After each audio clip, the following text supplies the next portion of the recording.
Hello and welcome to this tutorial.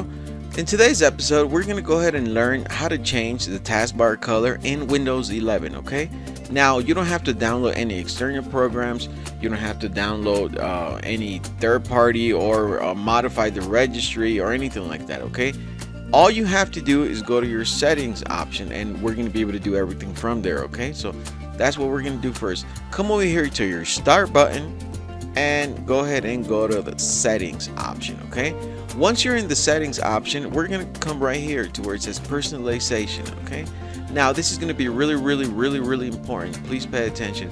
In order for you to be able to change the color of your taskbar, you must have the dark theme, okay? And I'll show you how here in just a couple of seconds.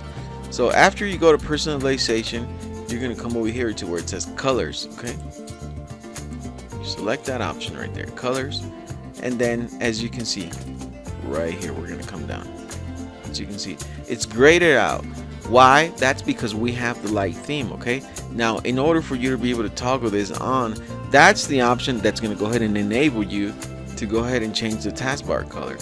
So we're going to go ahead and select the dark theme, okay? So you come over here to choose your mode, you select dark, and then show as in color on start and taskbar. You go ahead and toggle that to on. There you go. As you can see, we have that nice red to the taskbar. You have that nice green to it. You have, blue.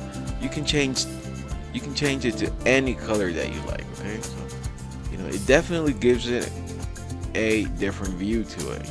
It's much better, not as dry, just to have a gray taskbar. As you can see, I'll minimize that right there.